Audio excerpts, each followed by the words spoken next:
വീണാ George പ്രസംഗിക്കാനൊക്കെ ഉഷാറാണ്. ഇവിടെ ഒരു സിസ്റ്റം ഉണ്ട്, ഒരു കപ്പിത്താനുണ്ട്, ഈ കപ്പൽ ആടി ഉലയുകയില്ല എന്നൊക്കെ പറഞ്ഞിട്ട് അസംബ്ലിയിൽ പഴയ ചാനൽ അവതാരിക ആ വീര്യത്തിലൊക്കെ പറഞ്ഞു. പക്ഷെ ഭരണം അത്ര എളുപ്പമല്ല. ആ പറയുമ്പോൾ ഒരു സുഖമല്ല അല്ലേ? അവര് കോട്ടയം മെഡിക്കൽ കോളേജിൽ അവരവിടെ നിൽക്കുമ്പോഴാണ് ഒരു ബിൽഡിംഗ് നേരെ തകർന്നു വീണത്. BJPക്ക് ആവശ്യം കോൺഗ്രസ് മുക്ത ഭാരതമാണ്. CPM ആവശ്യം കോൺഗ്രസ് മുക്ത കേരളമാണ്. CPM അത്രേ ഉള്ളൂ. അപ്പൊ ആ രണ്ട് താല്പര്യങ്ങളും കൂടിയാണ് രണ്ടാം പിണറായി സർക്കാർ. അന്ന് രമേശ് ചെന്നിത്തല കൃത്യമായി ചില നിയോജക മണ്ഡലങ്ങളിലെ വോട്ടിന്റെ കണക്ക് വെച്ചുകൊണ്ട് പറഞ്ഞത് നമ്മൾ ഓർക്കുന്നില്ല. അപ്പൊ അതാണ് അവരുടെ ഒരു അജണ്ട. കോൺഗ്രസിനെ ക്ഷയിപ്പിക്കുക, കോൺഗ്രസിനെ ഇല്ലാതാക്കുക എന്നതാണ് BJPയുടെ താല്പര്യം. അപ്പൊ അതിന്റെ ഗുണഭോക്താക്കൾ ഇവിടെ മാർക്സിസ്റ്റ് പാർട്ടിയാണ്. പക്ഷെ ഇതൊക്കെയാണെങ്കിലും ഞങ്ങളൊന്ന് പറയാം, ഈ നാട്ടിലെ ജനങ്ങളുടെ വികാരം പിണറായിക്കും ഗവൺമെന്റിനും എതിരാണ്. പാർലമെന്റ് തെരഞ്ഞെടുപ്പിൽ നമ്മൾ കണ്ടല്ലോ, എല്ലാ സീറ്റുകളും, കോഴിക്കോട് പാർലമെന്റ് മണ്ഡലം, വടകര പാർലമെന്റ് മണ്ഡലം, മലബാറിലെ എല്ലാ സീറ്റുകളും, കണ്ണൂരും കാസർഗോഡും പാലക്കാടും, ഒരു മണ്ഡലം ഒഴികെ ബാക്കി എല്ലായിടത്തും ആഞ്ഞു വീശിയത് ഒന്ന് കേന്ദ്ര തെരഞ്ഞെടുപ്പിന്റെ രാഷ്ട്രീയം കുറെ കൂടി ക്ലിയർ ആയത് നമ്മുടെ ഭാഗത്താണ്. LDFന് എന്താ ഉള്ളത്? ഞങ്ങളെ ഇവിടെ നിങ്ങൾ വിജയിപ്പിച്ചോളി, ഞങ്ങൾ അവിടെ പോയിട്ട് കോൺഗ്രസിനെ സഹായിച്ചോളാം. നിങ്ങൾ അങ്ങനെ സഹായിക്കുന്ന ഉറപ്പില്ലാത്തതുകൊണ്ടാണ് ജനങ്ങൾ പറഞ്ഞു നിങ്ങൾ അങ്ങനെ ഞങ്ങളുടെ അടുത്ത് വാങ്ങിയിട്ട് അവിടെ പോയിട്ട് സഹായിക്കണ്ട, ഞങ്ങൾ തന്നെ നേരിട്ട് കോൺഗ്രസിന് കൊടുത്തോളാം. അതാണ് ഇപ്പൊ 2019, 2024 കേരളത്തിൽ കാണുന്നത്. അപ്പൊ അത് മാത്രമല്ല, ആ ഒരു ക്ലിയറായ രാഷ്ട്രീയം, സുവ്യക്തമായ രാഷ്ട്രീയം നമ്മുടെ മുമ്പിലുണ്ട്. അത് മാത്രമല്ല, കേരളത്തിലെ പിണറായി സർക്കാരിന്റെ അഴിമതിയും കെടുകാര്യസ്ഥതയും ഒക്കെ കഴിഞ്ഞ തെരഞ്ഞെടുപ്പിൽ ചർച്ച ചെയ്യപ്പെട്ടിട്ടുണ്ട്.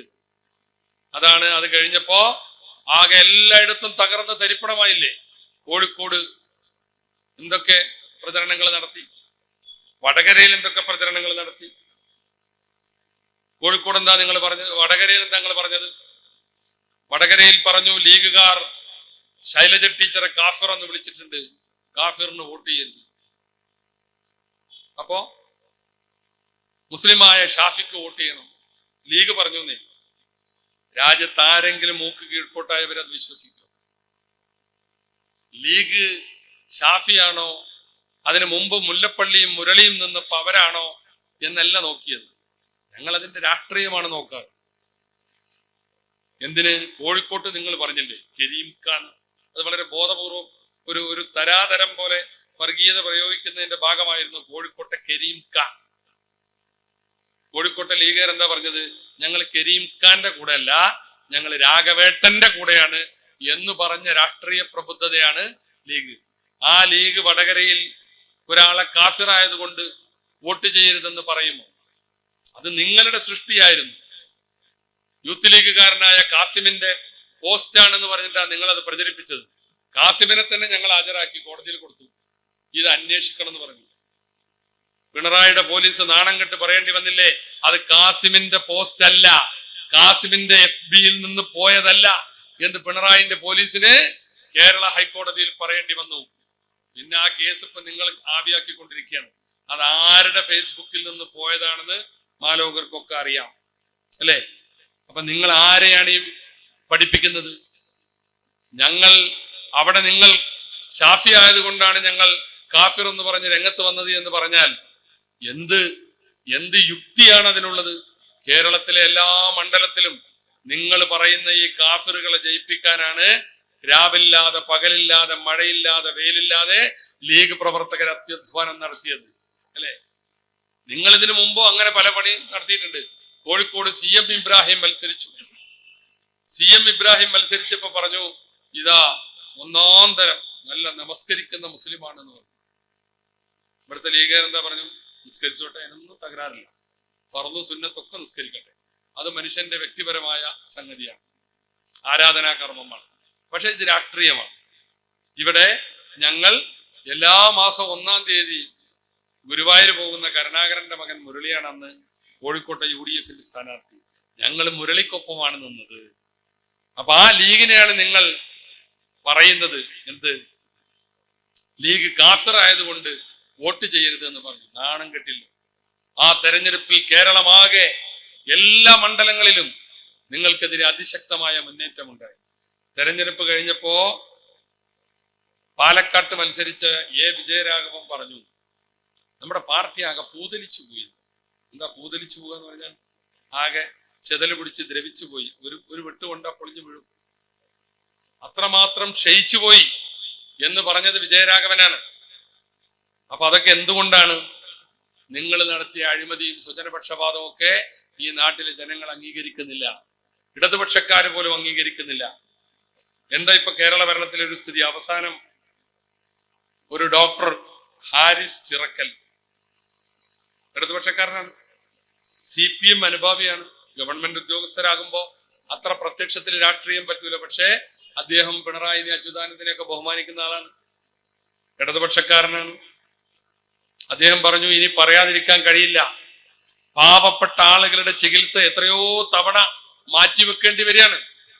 ചികിത്സക്ക് വേണ്ടിയുള്ള ഉപകരണങ്ങൾ, സൂചിയും നൂലും പോലും തിരുവനന്തപുരം മെഡിക്കൽ കോളേജിൽ ഇല്ല, യൂറോളജി വകുപ്പിലില്ല.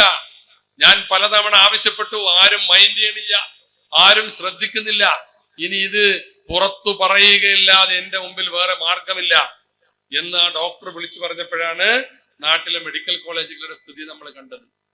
ഏതാനും മാസങ്ങൾക്ക് മുമ്പ് നമ്മൾ കേട്ടിരുന്നു, കോഴിക്കോട് മെഡിക്കൽ കോളേജിൽ ഹൃദയ ശസ്ത്രക്രിയ നടത്താൻ സ്റ്റണ്ട് പോലും വാങ്ങാൻ പണമില്ലാത്ത അവസ്ഥയാണെന്ന്. കാസ്പ് ചികിത്സ പൂർണ്ണമായും നിർത്തി. എന്താ കാസ്പ്? ഉമ്മൻചാണ്ടിയുടെ കാലത്ത് തുടങ്ങിയത് നിങ്ങൾ വകഭേദം വരുത്തിയതായിരുന്നു. അന്നാണ് ആദ്യമായി കാരുണ്യ ബെനവലന്റ് ഫണ്ടിലൂടെ ലോട്ടറിയിൽ കിട്ടുന്ന ലാഭം രാജ്യത്തെ പാവപ്പെട്ടവന്റെ ഹൃദയ ചികിത്സക്ക്, കരള് മാറ്റിവെക്കുന്നതിന്, കിഡ്നി മാറ്റിവെക്കുന്നതിന് ഒക്കെ നൽകുന്ന സാമ്പത്തിക സഹായം നൽകുന്ന കാലം കേരളത്തിൽ വന്നത് അന്നാണ്. നിങ്ങൾ അതിന്റെ പേര് മാറ്റിയിട്ട് കാസ്പാക്കി, കാരുണ്യ ആരോഗ്യ സുരക്ഷാ പദ്ധതി. അതിൽ ലിസ്റ്റ് ചെയ്യപ്പെട്ട ഹോസ്പിറ്റലിലൊക്കെ പോയാൽ അവിടെ ബോർഡ് വെച്ചിട്ടുണ്ട്, കാസ്പ് കാർഡ് സ്വീകരിക്കുന്നതല്ല. എന്താ സ്വീകരിക്കാത്തത്? എല്ലാ പ്രൈവറ്റ് ഹോസ്പിറ്റലുകൾക്കും 4 കോടി 5 കോടി. പെരിന്തൽമണ്ണ MES മെഡിക്കൽ കോളേജിന്റെ മുമ്പിൽ ബോർഡുണ്ട്, കാലങ്ങളായിട്ടുണ്ടായിരുന്നു. 4 കോടി 4.5 കോടി രൂപയാണ് സർക്കാർ പറഞ്ഞ ചികിത്സ നടത്തിയിട്ട് അവർക്ക് കൊടുക്കാനുള്ളത്. അപ്പൊ അങ്ങനെ ആരോഗ്യരംഗമാകെ താറുമാറായി. വീണ ജോർജ് പ്രസംഗിക്കാനൊക്കെ ഉഷാറാണ്.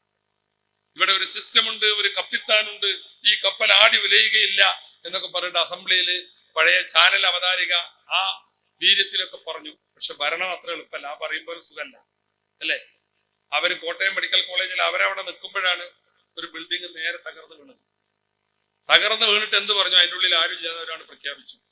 വീണ ജോർജും വാസവൻ മന്ത്രിയും കൂടി പ്രഖ്യാപിച്ചു ആ വീണേന്റെ ചോട്ട് ആരും ഇല്ലാന്ന്. ഇവർക്ക് ആരും വിവരം കൊടുത്തു? അങ്ങനെ പറഞ്ഞുകൊണ്ട് എന്തായി? തെരച്ചിലും അന്വേഷണവും രക്ഷാപ്രവർത്തനമൊക്കെ നിർത്തിവെച്ചു.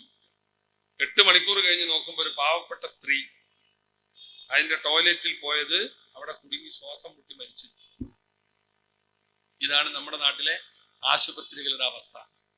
സ്കൂളുകൾ നിരന്തരമായി വീണുകൊണ്ടിരിക്കുന്നു. സ്കൂളിൽ ഉച്ചക്കഞ്ഞി കൊടുക്കാൻ പണമില്ലാത്ത സ്ഥിതി വരുന്നു. എല്ലാ മാഷന്മാരുടെയും ഒരു സ്വപ്നമാണ്, ഇവിടെയുണ്ട് കുറെ മാഷന്മാർ, അധ്യാപനം അവസാനം ഒരു ഹെഡ് മാസ്റ്റർ ആയിട്ട് പിരിയാന്നുള്ളത്. എന്നാൽ പിണറായി കാലത്ത് എല്ലാ ഹെഡ് മാസ്റ്റർമാരാകാനുള്ള ഒരു എഴുതി കൊടുക്കുകയാണ്, എനിക്ക് ഹെഡ് മാസ്റ്റർ ആവണ്ടാന്ന്. എന്താ കാരണം? ഹെഡ് മാസ്റ്റർ ആയ ഒരാള് എറണാകുളത്ത്, അയാളുടെ അവസ്ഥ എല്ലാവരും കണ്ടു. 4 ലക്ഷം ഉറുപ്പ്യ കടക്കാരനായി, കുട്ടികൾക്ക് ഉച്ചക്കഞ്ഞി കൊടുത്തിട്ട് 4 ലക്ഷം ഉറുപ്പ്യ കടക്കാരനായി അദ്ദേഹം ആത്മഹത്യ ചെയ്തു. അപ്പൊ എല്ലാ മാഷന്മാരും ഇപ്പൊ ആ കാര്യത്തിൽ പ്രതിസന്ധിയിലാണ്. അങ്ങനെ ഏത് മേഖല എടുത്ത് പരിശോധിച്ചു നോക്കൂ, ഭരണത്തിന്റെ വല്ല മികവും എവിടെയെങ്കിലും നിങ്ങൾക്ക് പറയാനുണ്ടോ? അഴിമതിയും സ്വജനപക്ഷപാതവും ഒക്കെയായി കേരളത്തിലെ ഭരണം എല്ലാ നിലക്കും തകർന്നിരിക്കുകയാണ്. റോഡുകൾ കുഴികളാണ്. മൺസൂൺ മഴ വരുന്നതിന് മുമ്പ് എല്ലാ ഗവൺമെന്റും ഒരു കുഴിയടക്കൽ നടത്തും, ഒരു പേച്ച് വർക്ക്. ഈ കാലത്ത് അത് ഉണ്ടായില്ല, മരുമോൻ മന്ത്രി അത് ചെയ്തില്ല. അതുകൊണ്ട് റോഡുകളൊക്കെ ഭയങ്കര കുഴിയാണ്. അപ്പൊ കുഴിയടക്കാൻ കഴിയാത്ത ഗവൺമെന്റ്, ആശുപത്രിയിൽ മരുന്ന് കൊടുക്കാൻ കഴിയാത്ത ഗവൺമെന്റ്, അങ്ങനെ എല്ലാ അർത്ഥത്തിലും ജനം ഈ ഗവൺമെന്റിനെതിരായി നിൽക്കുന്ന ഒരു കാലമാണ്. അപ്പൊ അതുകൊണ്ട് തന്നെ യൂത്ത് ലീഗ് പുതിയ കമ്മിറ്റികളൊക്കെ വന്ന് വളരെ ഊർജ്ജസ്വലതയോടെ സമരഭൂമിയിൽ ശക്തമായി നിൽക്കുന്ന ഒരു പ്രസ്ഥാനമാണ്. ഇപ്പൊ കഴിഞ്ഞ ദിവസം തൃശ്ശൂര് യൂത്ത് ലീഗിന്റെ ഒരു ഉജ്ജ്വലമായ മാർച്ച്, വോട്ട് കൊള്ളക്കെതിരെ. കേരളത്തിന്റെ അതിന്റെ പ്രതീകം തൃശ്ശൂരാണല്ലോ. സുരേഷ് ഗോപിയുടെ വോട്ടുകൊള്ള അവിടെ ഏറ്റവും നല്ല ഒരു പ്രതിഷേധം, വലിയ പങ്കാളിത്തം ഉള്ള ഒരു പ്രതിഷേധം നടത്തുകയുണ്ടായി. അപ്പൊ അതുകൊണ്ട് തന്നെ അങ്ങനെയൊക്കെയുള്ള പോരാട്ടങ്ങൾക്ക് നമ്മുടെ യുവസമൂഹത്തെ സജ്ജരാക്കണം. പുതിയ പുതിയ ചെറുപ്പക്കാർ വിവിധ തലങ്ങളിൽ നേതൃത്വങ്ങളിലേക്ക് വരണം. അപ്പൊ അതിന്റെ ഭാഗമായിട്ട് ഇനി വരാനിരിക്കുന്ന മാസങ്ങൾ പഞ്ചായത്ത് തെരഞ്ഞെടുപ്പും അത് കഴിഞ്ഞാൽ നിയമസഭാ തെരഞ്ഞെടുപ്പും ഒക്കെ വരാനിരിക്കുകയാണ്. അപ്പൊ അതിനു മുമ്പ് നമ്മുടെ സംഘടനാ സംവിധാനം കൂടുതൽ ഊർജ്ജസ്വലമായി ഒരു സമര സംഘടനയായി യൂത്ത് ലീഗിന് കൂടുതൽ ഊർജത്തോടുകൂടി മുന്നോട്ട് പോവാൻ സാധിക്കണം എന്നീ സന്ദർഭത്തിൽ ഞാൻ സൂചിപ്പിക്കുകയാണ്.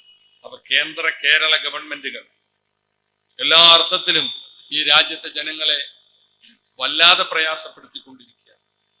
യാതൊരുവിധ നീതിയും നൈതികതയും ഇല്ലാത്ത ഒരു കേന്ദ്ര സർക്കാർ.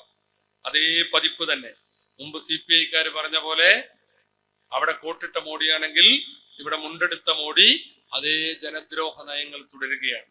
അപ്പൊ രണ്ടിൽ നിന്നുമുള്ള ഒരു മോചനം ഇന്ത്യയിലെ ജനങ്ങൾക്കുണ്ടാകണം. ആദ്യം 2026 നമ്മുടെ നിയമസഭയിലേക്ക് തെരഞ്ഞെടുപ്പ് നടക്കുമ്പോ കേരളം ആ അർത്ഥത്തിൽ ചിന്തിക്കും എന്ന് തന്നെയാണ് എല്ലാ നിരീക്ഷകരും പറഞ്ഞുകൊണ്ടിരിക്കുന്നത്.